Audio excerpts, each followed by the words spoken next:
Hello, everybody, and welcome back to another episode of Universi-Tea. I'm your host, Kevin Kaufman. And I'm Harry Fletcher. Quick disclaimer, these interviews were recorded like over a year ago, and we're just really lazy about editing, so it was recorded way before coronavirus. So don't worry, we're being safe, and all the people in the interview, all these things they're talking about happened over a year ago before corona even was known about. And thanks for joining us. Today we got Lehigh University, and we met Kieran through our friend Gavin, who goes to UMBC, and he was kind enough to let us interview him. Yeah, and about halfway through, Gavin shows up for the interview as well, so... If you hear someone, yeah, that's who it is. Thank you for listening. It's been a while. It's been a very long time, actually, since we've uploaded an episode, like a year about. So thank you. And we're going to upload these chunk of episodes now. Then we're going to probably take about another year-long break, and then we'll upload our final episode. So yeah, that's just how we roll. Year-long breaks. But, we missed your faces. We hope you we hope you miss our faces, because clearly we can see each other. And I hope you enjoy this episode. Yep. It's pretty great. I agree. It's pretty great. Okay, bye. Learn how them schools be with Universi-Tea. Tea time with Kevin and Harry. Kieran, welcome. Cheers to that. Yeah, yes. Cheers. What do you do? Yeah, get the ASMR. Welcome to the podcast. Yes, it serves as ASMR as well, so there's always that. Yeah, let's get really close to the mic and slurp a little. Yeah, so thank you for joining us on Universi-Tea. Yeah, no problem. You're like the first person that I think we've interviewed that we straight up have not known at all. So thank you for joining us. I don't know who I've been texting, but I just have never saved it as a number. So every now and then, I'll get, because I don't have I have the thing where it just says notification on my phone. So I'll see this number, and every time I'm like, who the hell is texting me? And then I open it, I'm like, oh, I've been talking to these people for a week. Okay. Yeah, that'd be Harry. So there you go. But yeah, thank you for joining us. No problem. We know you through, obviously, our friend at UMBC, Gavin. Yeah. Who Harry's brother also has the same name. Right. And where we're doing Lehigh University, right? Yep. In where? Bethlehem, Pennsylvania. Bethlehem, Pennsylvania. Yes. Wow. Right now we're in an undisclosed location that we can't reveal. Top-notch studio. Yeah. But yeah, we'll just get right into it. So let's get right into it. Yeah, let's just jump into it. Yeah. Let's just get into it. This is a school that maybe some people haven't heard of, right? Yeah.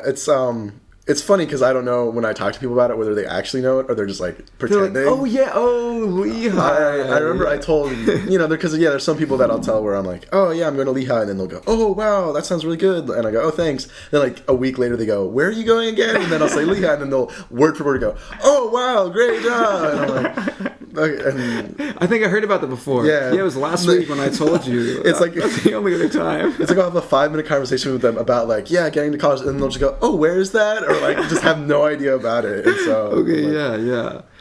Is it in you said it's a little bit out of Philly, right? 2 hours out of Philly? Yeah, I'd say an hour and a half to 2 hours depending on traffic. Is it so we've been to 4 schools so far, and we've realized there are, I feel like there's mainly 2 different types of campuses, right? Yeah. So UMBC it's a highway exit that's a closed campus, and there's a little city outside of it, but it's not in a city, it's a campus, right? Yeah. So because we're not going to Lehigh, I'm curious, is it a campus, or is it in a city? What is it structured like? Well, there's a couple different things to it. Well, one is the campus itself, which is there's 3 separate campuses, or campi. I don't.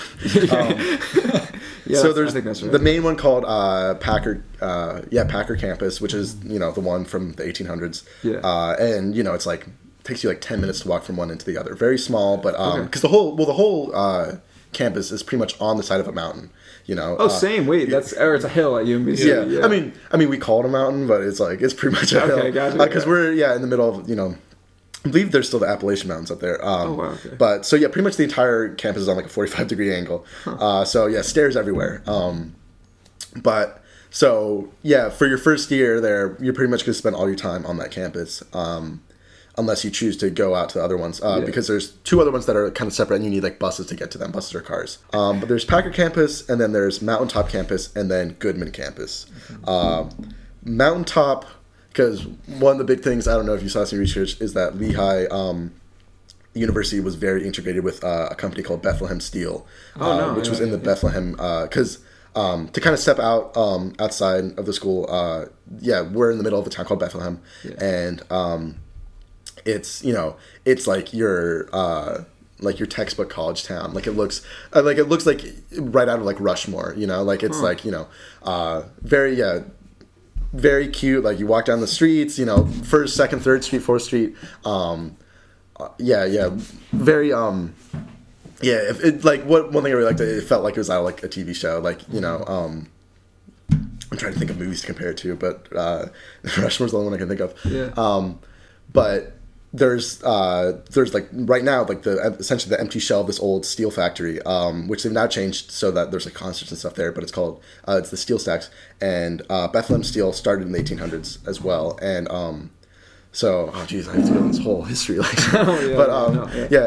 Asa Packer was a railroad baron that founded the school, and then I think shortly after that the steel plant opened there, and essentially they became like very codependent because Lehigh at the time, up until like probably the 1980s, it was their mascot was the engineers. They were like, it was an engineering school, and so essentially what would happen is immigrants would move to Bethlehem for the work of Bethlehem Steel. They'd raise their kids, and either their kids would go work as like just unskilled, uneducated laborers at Bethlehem Steel, then live their lives and die, and then have their kid, like that would happen. Or their kids would go to college at Lehigh, become an engineer, and then go work across the street for the rest of their lives in the offices of Bethlehem Steel. Oh, wow, okay. But a bunch of different things happened. Like they had in my economic class, they talked a lot about it, where like the poor economic choices the group made, and already steel was going down, then foreign steel, and if you're really interested in the steel economy of the late 20th century, I'm sure that's you can actually look very interesting that it really just revolves. Like it is a whole community based around this college, right? 100%. Like for the longest time, Lehigh University didn't even have its own like snow plowers, because when it would snow, the steel stacks, Bethlehem Steel would have their own machine like clear all the roads, and then they'd send them up to Lehigh campus and clear all their roads. Wow. So it was like very independent. And then like the majority of our buildings are named after old like engineers and owners, and that's probably Gavin right now. Now we're joined by our friend Gavin on the podcast, right? Hello. Yeah, who introduced us to Kieran. Yeah. So welcome. But let's just get back into it. So so I was talking about Bethlehem Steel, which was they're very independent for a long time. Bethlehem Steel ended up going under probably, I think they finally shut the doors around like 2004, I would say. But it was a very long and painful death for everyone. Yeah. Because they were slowly laying off. Because everything operated with the steel company, right? Yeah. Like pretty much. But essentially, what happened was that we got one of our They had land on the mountain, and they sold it at like a fraction of the price to Lehigh University, like pretty much illegally, to the point because like the 1 cent thing, you gotta give them like a little bit of money. Because it was like, well, the whole idea was that they were like filing for bankruptcy, and the idea was that they were trying to sell all their like assets to have enough money to pay off like the stockholders, but so the idea was that they were trying to sell everything at the maximum possible price. Yeah. But they didn't sell this land for the maximum possible price. They sold it for like probably a quarter of what it was really worth. Yeah. So instead of they like interviewed like 10 years later the guy who sold it, and he said like he's like for the rest of his life he's gonna be scared of like the FBI knocking on his door and arresting him for fraud. But now we have like classes there that you can go up and take courses on this ill-gotten land. So I haven't been up there yet. That's usually for like later courses. But that is a very interesting history. Yeah, and they teach that in our economics class. So, speaking of this interesting history with it sounds like a lot of the traditions from the school come from the history of the campus. Like as I was looking into it, there was a thing called Founders Day, and I was wondering about that. So Asa Packer was the founder. I mentioned him earlier. He was a railroad baron, and then like he founded the school, and then like later his like daughter gave back to the school. So we had like her name was like ended up changed to like Linderman. So we have a Linderman library. So you got the history and you got the new stuff. And going back to that, I'm wondering, you were talking about how like a lot of people that come here are like legacy, right? Like, yeah, it's still a heavily legacy based school. So it's like so my dad went there, and so it kind of undermines my achievement of getting in there when I mention it. So I try not to like talk about it too much, but it is like when you're talking to other students at Lehigh, that's kind of a thing that you get along to. Like I mentioned before we started recording, a girl I met there. She was fourth generation. Okay, yeah. It's like like like we were homies with the founder. And so people love talking about that. Like I know on the subreddit people posted like pictures of like their great grandfather's like receipt for like his tuition receipt for like $250 for a semester. They're like still paying this one off. Start working on it's like my dad's pretty soon. Some people like, and so it's very I guess antiquated in that sense. But I feel like that's something that they're definitely trying to kind of move away from. But one of my good friends, his dad went there. Our dads were like 3 years apart, and then. So it's still a heavily based thing, but I do know a lot of people that are also first generation students. Yeah. So. And speaking on that, I know a lot of like fraternities and sororities have like legacy things. Like it's like if your parent went there, it's like a big thing to go there. Yeah. Does that incorporate with the legacy at this school too? I think it definitely is a thing. I think the problem is for a lot of people is having their parents sorority or fraternity still be on campus, because my dad was in a fraternity. That fraternity has since been kicked off campus, so I can no longer do it. I did actually end up contacting the offices of that fraternity to try and reinstate the fraternity at the school, because we can go into it later, but I was trying to rush this fraternity. So spring rush happens, but I was trying to get this join this fraternity for a while, but they ended up cutting me from their list, which really sucks because I like put all my eggs in one basket. But they cut me, and then that weekend was Beloff, which is the big rivalry. It's actually the most played college rivalry in history. So, and it goes back to like early 19. Like that's the one thing we like hold on to. What do you mean by most played? Most games. Like so we played maybe like 2 games. Yeah, mostly football. I mean that's what they're counting is the football rivalry. So they only count those games. But of course, any sport where we face them is the rivalry. But. Lehigh Lafayette, I think started late 1800s, maybe early 1900s. But Lafayette is pretty much, I think, just they say it's like across the river. What river they're talking about, I don't know. But the school. So it's like it's a very bitter rivalry. But I remember during orientation, one kid was talking to me, and he's like, I looked it up. He's like, we're pretty much like exactly the same. Like it's pretty much exact same like college size, exact same like GPA, ACT. So we're very similar, but it's a very big rivalry between the two. And we had so Leloff weekend is there's big football game, so like everyone within like 10-mile radius that like attended the school will drive to it and go to it, so all the boomers are there. And so we went there, and you're supposed to get and for most people you're supposed to get absolutely trashed before you go, and I may or may not have done that, and then called my dad and was like, I'm bringing your fraternity back, and he was like you don't need to do that, and I was like, I'm doing it for you, and he's like, I don't care. And then I emailed both like the office at the school and the international the national representative, being like, I want to bring it back. And then this Leo, and so the school office was like, we'll get back to you soon. Never heard from them again. The international office sent me back like a list of 5 questions, like, why are you doing this? Why are you interested? Have you tried to rush before? What, like, asked me like a couple of things. I responded to that. He has not responded to me. It's been about 2 months, I don't think that's happening. Do you know why they got kicked off campus? Usually, I don't know a specific thing, but I mean, pretty much every year a fraternity ends up getting kicked off, and it's usually a collection of they're getting stricter on like alcohol laws, or like enforcement at least. And then it's also like grades, then like holding up different standard. Like if you fail, they do like house checks or house tours. I think they do that. I think it's supposed to be like semi-random. Again, since I'm not a fraternity at the moment, I wouldn't know specifically. But I know it's if they fail like 2 house checks in a row or something, or like it takes like they have to bring things up to code or whatever. If they don't, then they end up getting kicked off.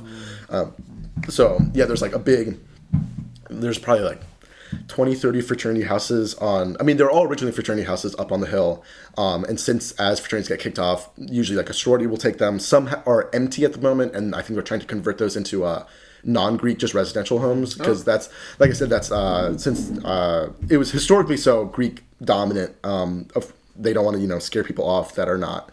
Like most people were in some sort of Greek. Yeah. They don't want to scare people off from joining the school if they don't want to do Greek life, because they don't want to think. They don't want to tell people, oh, if you don't go Greek, then you'll be socially excluded, or or you won't be able to have fun, or you won't be accepted. So they're building a huge. They're in the process of building 2 huge new residential halls, and then they're also converting a lot of stuff to accommodate for that. Do you think, as someone that's not in Greek life as of right now, that it's harder to not be in Greek life and have fun, or like, what do you think? Well, it depends, because there's a couple things. One, if you're a girl, I think you can get into party. As I think we all know this question. You can get into party wherever. So it's not like it's not going to ruin your life if you're a girl. For a guy, it really depends. So yeah, mainly if you're a freshman first semester, and because so I'm gonna have to backtrack a little bit, but essentially they used to always have parties on campus houses. Gotcha. Yeah. But the thing is that they've now changed it so that the rules are you can no longer have like hard alcohol on the hill, and if you are found with that, then you're in trouble, and you aren't allowed to have kegs up there either. Are they strict about it? They're pretty strict about it. I know. I think I've been to like one event in a house where it was like, because if you want to have a party on the hill, it has to be registered, and so that way like they hire people to be at the door and like check IDs and stuff, like actual bouncers. Yeah, like pretty much like school enforced bouncers. And I think you have to like show your school ID too, so you can have like a fake driver's license. Give them a fake. Can I pull up with my fake Lehigh school ID and see how it works? Can I pull them from my dad's from 1990? Yeah. Pretend I'm like, I look kind of like him, right? Yeah. But. So yeah, it's registered, so it's kind of lame. So it's like people don't really want to go to those, because especially if you're in your freshman or sophomore, because you aren't gonna be old enough. Yeah. As we've heard at other schools, there are always clubs that are 18 and up, but those aren't gonna be the clubs you want to go to, right? Yeah. But so you're only allowed to have like canned beer, I believe. I've been to one event where it was like. They didn't register it, and they were like, come on up. And so one of the big things that Lehigh boasts about is something called grain, where it's pretty much they just take probably two handles of vodka, pour into like one of the big Gatorade coolers, and then fill the rest up with water and Kool-Aid. And then everyone so it's pretty much, and then like they put it out at parties without like the top on everyone scooping. So it's pretty much exactly what like all the teachers tell you never to drink at a party. Just an open top container that you don't know how alcoholic it is. You see everyone putting their hands in there. It's in the middle of a dark basement. Because I remember I was I went up to it once and I saw it, and it was the first time I ever seen it. I just turned like the frat brother next to me. I was like, "What is this?" And he just goes, "Drink." And I go, "No, thank you." You're just smarter than this. Yeah, it's called grain. Yeah. Wow. It's probably not as nutritious as you. No, it is not. So there's that, and then they also usually have kegs, and so they were like, so they had that on the house, and then. Then there was like a knock on the front door, and they're like, everyone get the fuck out, and they open the door and everyone has to rush out because we're not allowed to. They start like pouring out the grain outside. Is it like the security? It's it's like the campus police officers, I believe, and so you just see everyone just like funnel out of the back of the house. Wow. Because you're not allowed to have parties there. So pretty much everything else is down on off-campus housing, which is very close to walk to. Like my actual residential building is towards the bottom of the campus, so it really backs up to like the street where multiple parties are on, or multiple houses are on, and so it's like a 2-minute walk from my room. So it's not a huge inconvenience to people, but it's pretty much like that without. Okay. I mean, please so still come it's definitely accessible, pretty much. You're saying without being in a front. That was the question. If you're a first year guy, and you like go to a door, and then. Like, especially in the first couple months, and you're just like, I need to get, let me get your rush chair's number. They'll usually, like, give you the number and let you in. Once you get later in the semester, you need to start having girls. And then it's like, I think later years, they're less likely to let you in. Because I talked to one brother, and he said that, especially if you're in a frat and you try to go to another frat's party, then they're going to assume that you're there to, like, steal the freshmen to rush yours instead. So like there's kind of like this conflict there, but then they're like, if you're like it's my freshman, man. Yeah, they're like, I like this kid. They're like, he's coming with me. Like he just kidnapped. I like his hair. Yeah. So yeah, that's they said that's a concern. But yeah, it is depending on the frat, it's definitely a struggle to get in. Because now it's all like you have to have a text to show that you're invited or not. Yeah. Okay. I remember there was one like from the one fraternity I ended up getting cut from. So I'm in co-ed dorms. So my floor is boys and girls. So I've made friends with some girls on my floor, and so they'll always like knock on our door and be like, "We're all going out," and I'm like, "Okay, cool." And like, wait, I need 4 of you girls to get into this frat. But so they'll all be like, "Yeah, like 3." They're like, "Yeah, it's gonna be like 7 of us, and we're gonna head out." And I'm like, well, can't turn down that. I'm like, I've got a final tomorrow morning, but I can't turn that down. But I remember I went to they wanted to all go to the house of the fraternity where I got cut from, and I was like, I don't like you don't like being places where people have voted to say that they don't like you. So we're like walking in, and I try to do this get a little like slouch down, like sneak in with them, but the guy at the door like recognized me and stops me and is like, Kieran, and he's like, and he's like, do you have a text? And he knows I don't because I got cut, and so he's just like, Kieran, do you have a text? And I'm like, man, I got 7 girls with me. Oh my God.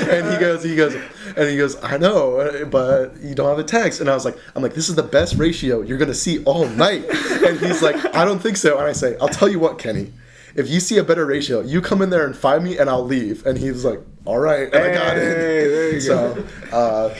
So the ratio is key. Ratio is very key. And there's another time, like if you just have if it's like you and then 2 girls, and like usually if you just walk around enough, you'll find some roaming mob of 6 intoxicated girls, and then you're just like, where are you going? And then they'll say some address, and you just group along with them. And 9 times out of 10, if you get to the door and then they stop you and they go, do you have a text? And you just go, I'm with X many girls. They'll usually go, yeah, you are, and let you in. Okay. So I've done that probably 3 or 4 times, but it definitely helps a lot more to have at least one girl and have a text.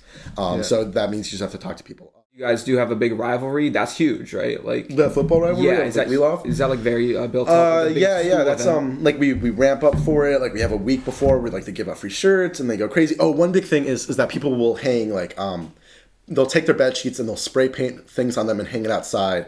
And there was a couple of good ones where it was like. And so it's always like LAF, so LAF for Lafayette, and so they hang things out that say like LAF likes feet, or like I remember like LAF eats poop and plays Mobamba, and I think on Barstool there's actually during that weekend there's a video of the police going to an off-campus house that had one hanging up that said LAF can't find the clit. Oh my goodness! One was like my middle finger gets a boner when it sees LAF. There's like LAF lost no nut November day 1. There was LAF thinks Epstein killed himself. So yeah, people really try out their comedic chops for that. That's what the energy. Yeah. And the funny thing is that they'll still give tours during that time. So you come out and there's like, and already people are because there's kind of going back to the party scene. There's like 3 events where it's like the 10-day, like you're supposed to go and party like every day of the week for 10 days. 10 days. Because usually, I mean, it's probably the same for other colleges where it's like, the weekend starts on Thursday. They go Thursday, Friday, Saturday. They don't do Sunday. They have a thing called Monday Night Football on Monday, which is just for the boys.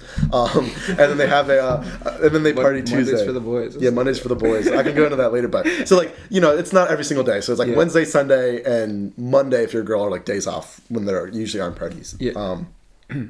But with the 10 days, it's like every single day, no matter what day of the week it is. Yeah. And so the first 10 days of the semester is called like Silly Week for syllabus.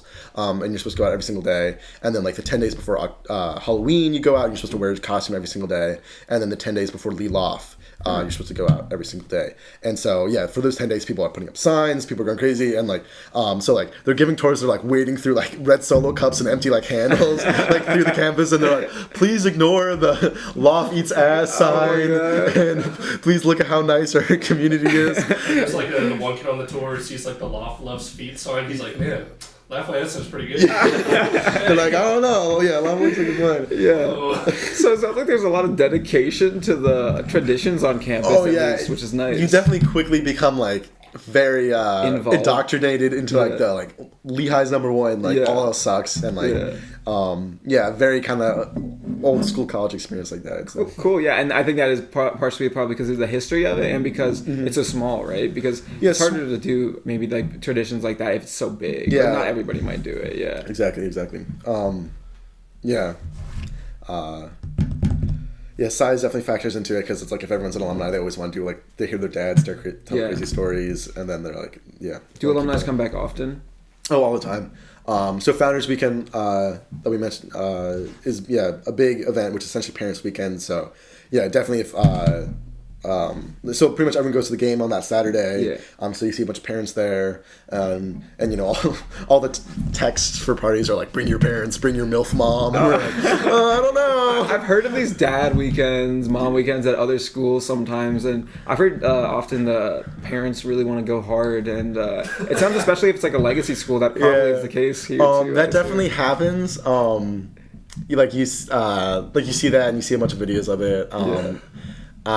When I went out that night, I didn't see any parents, so I think I sometimes get overblown. I know there's a thing where it's like apparently sorority girls will like the rule is that they won't like make out or get with anybody that weekend because they're afraid of getting with someone's like younger brother. So they're like we're not gonna risk it. They're like, if you see a guy with braces, just walk the other way. They're like this weekend I'm staying rigid.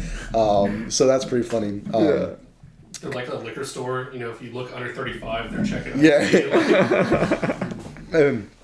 Hypothetically, if I did bring my brother out that weekend, he might have been at a party, and then a girl came up to him and was like, "Oh, are you a brother here?" And he might have said, "Yes, I am."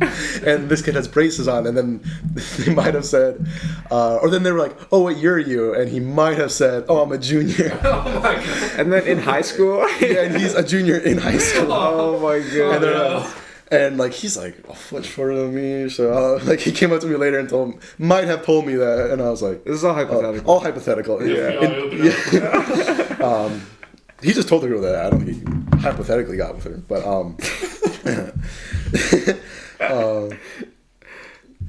but it's definitely a thing. Well, thank you for joining us. If you have any other last stories you want to get out. Now's the time. Geez. There's like a couple I wanted to say that I couldn't. One thing is, this is like my go-to story for people. But so Monday Night Football, it's essentially you go up and we play. Because you might not know this, but beer pong was invented at Lehigh. That's are you serious? Yeah. That's huge. It's modern thing was invented at Lehigh. I hear about that everywhere. Yeah. So the funny thing is, so it's invented at Lehigh. Apparently, like when you look it up, this is like according to Business Insider. It started at like some of the Ivy Leagues like Stanford or Yale or something, but they still use like paddles. But the modern way where you just like throw it was invented at Lehigh. But no one at Lehigh really plays that anymore. They've also playing this game called Corners, which you can look up the rules. I'm not gonna waste time going over that. Yeah. But essentially, you go up and it's an odd like Monday Night Football. They have like the football game in the background, and it's just a bunch of people playing corners. Like they have like 8 tables up, and everyone's playing it. Yeah. So we go up, we play it, and then that's Monday, and so usually you're back by 12. So I come back with my and then if you're lucky at the end of the night, they'll invite you up to like smoke some tobacco with them on the second floor. But we go back.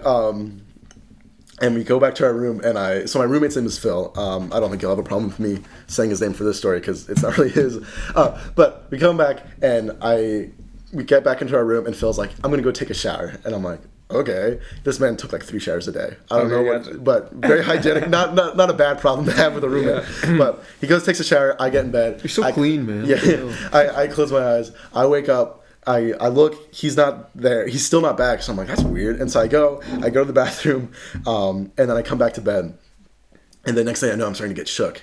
And I'm like, what? And they keep saying, I'm like, stop. I'm trying to go to sleep. He keeps shaking me. I'm like, fuck off. I'm trying to sleep. Yeah. I'm like, Phil, stop shaking me. And then the next thing I hear is, I'm not Phil. And I look up and I'm in someone else's room. So I just go, goodness. oh my god! It's like, and I'm like, I'm so sorry. And like, this guy lives like 2 floors, like 2 rooms down. And that's the scary thing is that like, since I'm on a co-ed floor, I could have easily just climbed into some random girl's room, which just probably meant I would not be here today if that happened. So I got kind of lucky on that front. But I just got in. The kid was already in bed. I just got in behind him, just started spooning him, and he was just like, please. And wait, he was already in bed? So I mean, he had gone to Monday Night Football too, so we were all kind of like, I don't know. So they were pretty chill about it, because then his roommate comes in from taking his shower and was just like, why is Kieran in our room? And I'm like, I really don't know. And then they're like, you can sleep on our floor if you want. And I'm like, and so like, you knew him or something. Yeah, okay. well, I mean, not really. Yeah, like, we had said hi to each other on moving day, but I mean, since then we've become better friends. We're not this close yet, man. So like, I'm pounding on the door, but Phil's locked the door, and so the other guys are like, oh, you can sleep on our floor, and like I lie down, but I just can't like go to sleep, because then I start getting scared. I'm like, did I really go to the bathroom, or did I walk into this guy's room and piss everywhere? Because you said you saw Phil. Yeah. So I'm like freaking, and so like essentially like I like wait on like the floor until they both go to bed, and then I start pounding on. I go back out to my room and start pounding on the door, and luckily some girl down the hall comes out of her room and she lets me borrow her phone to call and I get back in. But I was like, it was like I was like, you hear stories about that. I'm like, I'm that guy. We literally heard story, and I don't think this is like some dude who partied too hard, but at UMD that would get in bed with people and just sleep in their beds. Yeah. There's always stories like that. People come in and they just like vomit on your floor, they get in the pee everywhere. Yeah. But later at like the next day, so not like the day where I woke up like the next day, like at breakfast, the guy whose bed I got in came out and was like, Kieran, I missed you this morning. Oh my God. He's like, where's our cuddle fest? And I was like, okay. Like, thank you. But now you guys are much closer. Yeah, we hang out a lot now. And then this is kind of a shorter one. Guy, room next to me, he went to a Monday Night Football, apparently like hit a dab pen or something like in his room, and then just fell face forward onto like his bedpost and just knocked out his 2 front teeth. Oh my God. And so like which he's not like that apparently happens to a lot of frat guys, because there's multiple guys where I'll get their numbers, and like the next day I'll see them and the tooth's missing, and they're just like, oh, I knocked this one out before, like, well, I'll get it back in, and you're like, okay. But yeah, his was like, still my baby teeth. Yeah. His was like a weird triangle, and so it looked awful. But like the next day he went and got him fixed. But apparently like a week before we left, so that was like the first 2 weeks of school. But like a week before winter break, his roommate was cleaning the room and like lifted up the fridge and like swept out pieces of tooth. No. And was, like, oh my goodness. So that was bad. Wow. And then one thing this will be the last one, but this isn't like so much as a personal story, it's just a thing that we do, is mattress racing, or like bed. I think they call it mattress races, but it's more like bed frame races. Essentially, this is an older tradition that's since been like rebranded. I'll stop shaking the table, but before, what they would do is they would take a mattress. All the frats would get like a bed frame, like a metal bed frame, like just essentially just somehow jerry rig some wheels onto it. You know, they're all engineers. Yeah. They'll figure something out, and then they all like get down like some big hill, and they all stand on the side, and they get some like, you know, small sorority girl to sit on it, and then they get like 2 of them. They just race them down the hill. So very unsafe. Wait, so this is like a full bed, right? Pretty much. I think if it's like the mattress, or it's the frame, and then I think just the mattress, like it doesn't like, and that's like it, like no sheets or anything. And then gotcha. I think they somehow try to get some steering on it, but like it doesn't work. Yeah. But that went on for probably about until like 95 or something. Yeah. And then they've since brought it back as like a like, so now it's like a thing where like engineering students will do it in class. They'll build one together, or like like part of like, or certain frats will do it, but then like it's very regulated. Everyone has helmets on. It's very like taped off. But I remember my dad told me he went back a couple years ago and watched them, and he was talking to some student where he was like, oh yeah, last year like someone's steering went off and like it crashed into the crowd and some girl broke an arm. Like it was like the worst thing we've ever had. And my dad was like, that happened 5 times every time we did it. He's like, because I mean, of course back then everyone was intoxicated. Now it's much more regulated. But that's like it's like an organized race now. Mm-hmm. There's a mattress steering team. Yeah, it's a club for everyone. Yeah, pretty much. Yeah. That's pretty much it. Okay, awesome. Yeah, well, thank you so much for joining us on Universi-Tea, and this was great. That was a very interesting school. Actually, I think it's a very unique school that we haven't really heard like much about. Yeah. And so let's clink one more time before we. Oops. All right, that was Lehigh University with Kieran. We hope you enjoyed that. Next week we have... No, not next week. Not next week, but it'll come. Maybe next week, but next episode we have University of Chile. It's pretty awesome. It's my friend Joaquin, and this is I think the only episode we actually recorded during quarantine. We did it over a Zoom call. And yeah, we hope you enjoy it. It'll be fun. Also, we want to give a thank you to Kieran for letting us interview him. And he told us at the time, this was over a year ago, that he had a podcast coming out called Albums. Right. And we'll put the spelling and link to that in the description of this episode if you're interested. So really go check that out. It's about music, as you can tell. And he's a really cool guy, and his podcast is awesome. So please go check that out. Yeah, Kieran, go ahead. Plug whatever you got. Oh, yeah. So I don't know when this podcast is coming out, but hopefully I'll have some of mine. But I am doing a podcast with my friend at Lehigh. Declan we're calling it the Albums. And another pun podcast name.